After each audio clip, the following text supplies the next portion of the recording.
Hello good morning students. बेटा हमने अपने इलेक्ट्रोकेमिस्ट्री यूनिट कंप्लीट की है। अब हम नेक्स्ट चैप्टर जो स्टार्ट कर रहे हैं इससे नेक्स्ट है हमारा केमिकल काइनेटिक्स। तो हम केमिकल काइनेटिक्स के बारे में पढ़ेंगे। इससे पहले हमने सॉल्यूशन और इलेक्ट्रोकेमिस्ट्री कंप्लीट की है।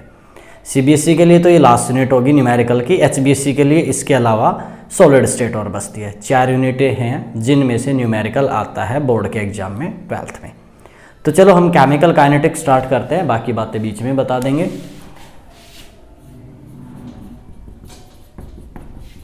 केमिकल काइनेटिक्स क्या होते हैं? 2 वर्ड हो गए, काइनेटिक्स और केमिकल।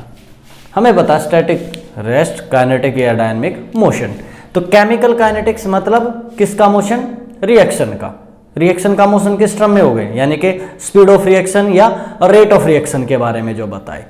ये ब्रांच होगी किसकी? केमिस्ट्री की, which gives us information about the rate of reaction. उसके ऊपर जो फैक्टर अफेक्ट करेंगे, जो भी टर्म्स यूज होंगे उनके लिए, उन सब की स्टडी इसमें आएगी। तो सबसे पहले तो अब हम इसके केस में यही देख लेते हैं कि रिएक्शन की टाइप्स कौन कौन सी होती हैं। एक तो होती हैं वेरी फास्ट रिएक्शंस। जैसे सपोज हमारा कोई एसिड बेस है NaOH प्लस HCl, ये मिलके क्या देंगे? NaCl plus H2। ये इंस्टेंटली हो जाएंगे, means fraction of second, 10⁻10 to 10⁻12 second में हो जाते हैं, -12 to -10। अगर हम ले BaCl2 प्लस में डाल दो इसमें H2SO4 तो क्या बनता है? BaSO4 plus HCl। इस टाइप की जो रिएक्शंस है बहुत फास्ट हो जाती हैं, फ्रैक्शन ऑफ सेकंड में। दूसरी होती है वेरी स्लो, जैसे जिसमें कुछ दिन या महीने भी लग जाएं। एक एग्जांपल लेते हैं रस्टिंग ऑफ आयरन।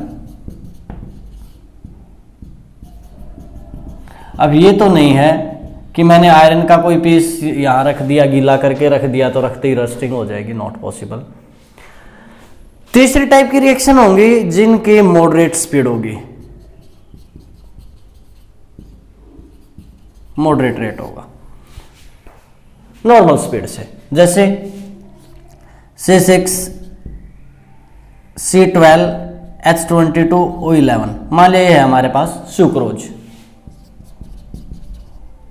हम इसका हाइड्रोलिसिस कर दें, H2O एंड H पॉजिटिव लिख दो, या तुम्हारी मर्जी H3O पॉजिटिव या यहाँ प्लस H2 और H पॉजिटिव। हाइड्रोलिसिस करेंगे तो किस में टूट जाएगा? C6 H12O6 plus C6 H12O6, एक ग्लूकोज यूनिट में, एक फ्रुक्टोज यूनिट में, मॉडरेट स्पीड से है। या हम हाइड्रोजन पर ऑक्साइड लें H2O2, हिट करने पर ये किस में टूट जाएगा? H2 एंड O2 में। ये भी क्या है कि मॉडरेट स्पीड से होने वाली। इस यूनिट में वैसे रेट ऑफ रिएक्शन निकालने में हम ज्यादातर मॉडरेट रिएक्शन वाले करते हैं, जो ना बहुत फास्ट ना बहुत स्लो। अब पॉइंट ये आता है, जो इतने टाइप की रिएक्शन है ये अलग अलग टाइप से अपनी रिएक्शन क्यों शो करती है? बहुत फास्ट, बहुत स्लो, मॉडरेट।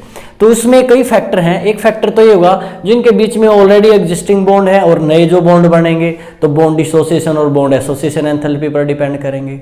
उसके अलावा वो अपनी एक्टिवेशन एनर्जी पर डिपेंड करेंगे, जो हम आगे डिस्कस करेंगे, एक्टिवेशन एनर्जी वगैरह। तब तो हमने क्या बोला, किस यूनिट में हम जनरली पढ़ेंगे रेट ऑफ रिएक्शन के बारे में। तो पहले यही देख लेते हैं, ये जो टर्म है रेट ऑफ रिएक्शन, ये क्या होती है?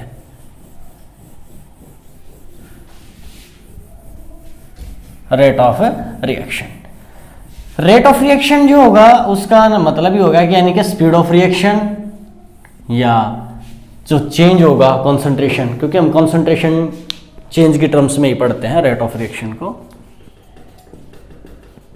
Rate of reaction may be defined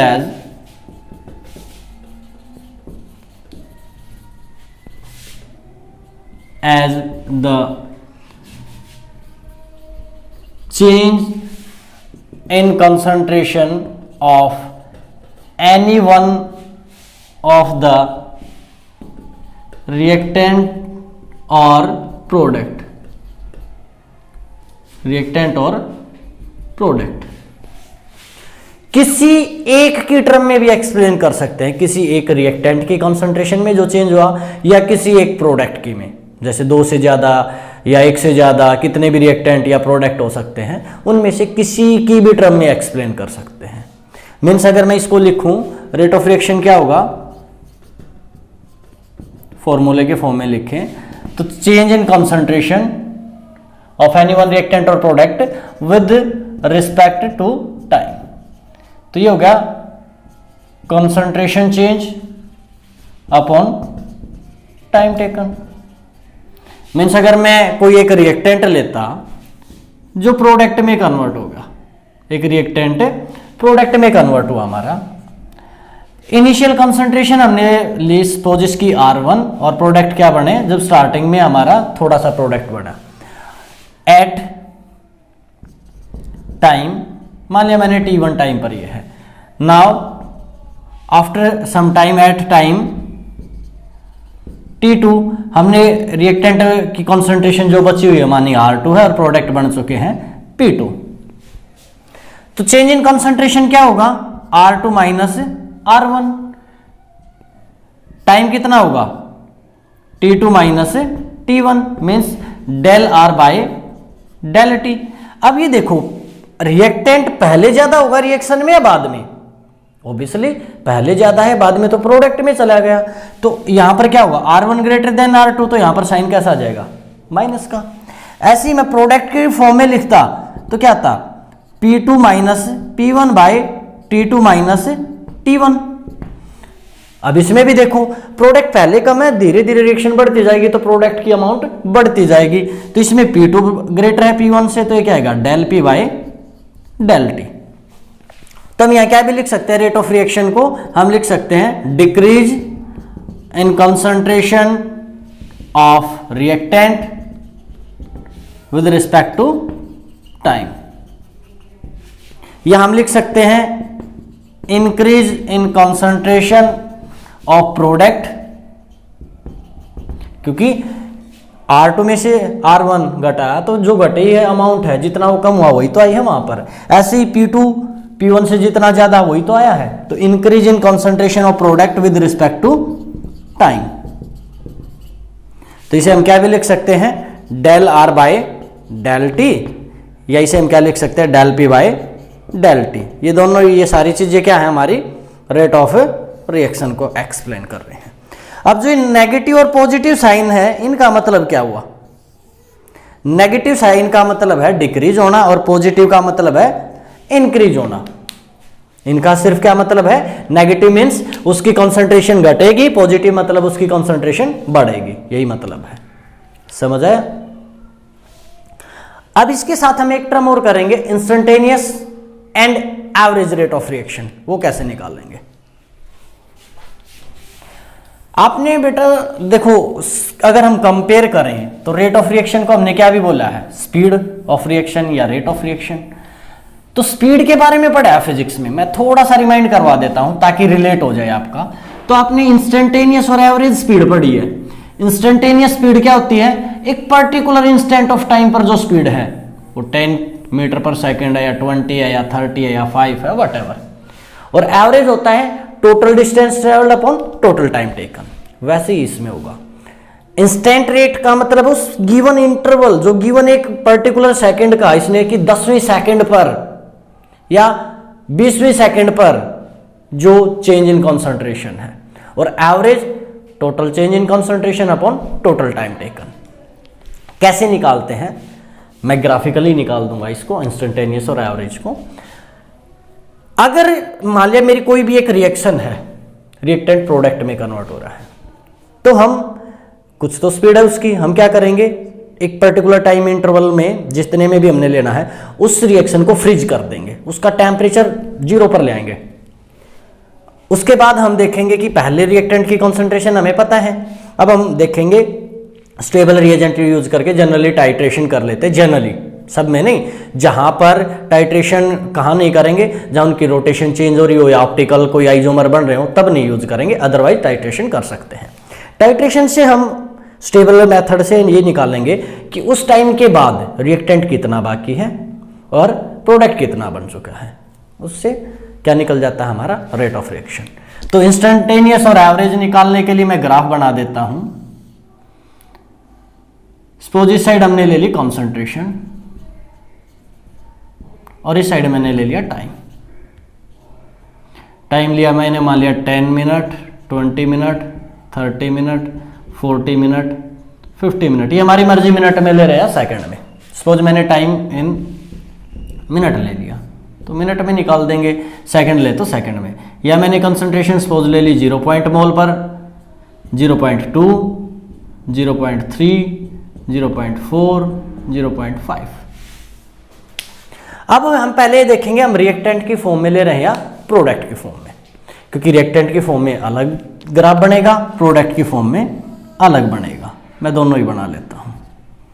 ये कंसंट्रेशन है, ये टाइम है। सपोज ये एक्स एक्सिस लिया, ये वाई। अगर मैं लूँ रिएक्टेंट की टर्म्स में तो देखो कंसंट्रेशन टाइम के साथ कम होती जाएगी और प्रोडक्ट में टाइम के साथ बढ़ती जाएगी, क्योंकि प्रोडक्ट बढ़ते जाएंगे, रिएक्टेंट कम होता जाएगा। किसी में भी बना लो, हमें क्या करना है, मान लिया वो कहे कि 20वीं और 30वीं सेकंड के बीच जो एवरेज रेट ऑफ रिएक्शन है 30th सेकंड पर क्या है, या मिनट है तो मिनट पर, चलो मैंने सेकंड ले दिया तो सेकंड पर हो जाएगा।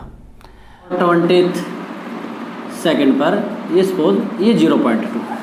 नाउ रेट ऑफ रिएक्शन क्या होगा, रेट ऑफ रिएक्शन कौन सा, average. Average rate of reaction होगा चेंज इन कंसंट्रेशन, यानी कि अगर मैं एक को C2 कहूँ और एक को C1 कहूँ तो क्या आएगा, C2 minus C1 upon time T2 minus T1, ये क्या हो जाएगा हमारा रेट ऑफ रिएक्शन। अब हम क्योंकि रिएक्टेंट की टर्म में कर रहे हैं पहले, तो रिएक्टेंट की टर्म में देखो C2 कितना है, बाद वाली कंसंट्रेशन ये, यानी कि 0.1, C1 कितना है, पहले वाली कंसंट्रेशन मीन्स 0.2, टाइम क्या है T2 30, T1 20, ये क्या आ जाएगा रेट ऑफ रिएक्शन। क्या आएगा, अब यहां से देखिए 0.1/10। अब इसकी यूनिट क्या होगी, यूनिट देखो ऊपर क्या है कंसंट्रेशन, कंसंट्रेशन की यूनिट क्या होगी, मोल पर लीटर। नीचे क्या है टाइम सेकंड में, तो मोल पर लीटर पर सेकंड, ये क्या हो जाएगी इसकी यूनिट। तो ये आ गया 0.01 मोल पर लीटर पर सेकंड।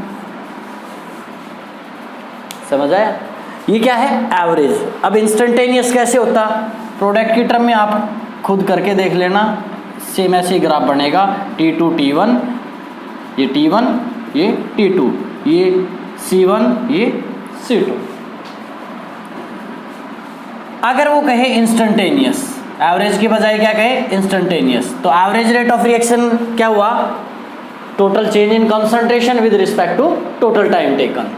इंस्टेंटेनियस क्या होगा, the change in concentration at a particular instant of time, change in concentration at a particular instant of time. Suppose उसने कहा 20th सेकंड पर चेंज इन कंसंट, वो रेट ऑफ रिएक्शन पूछे, तो हम यहां पर क्या ड्रॉ करेंगे, स्लोप ऑफ टेंजेंट। तो जो इंस्टेंटेनियस होगा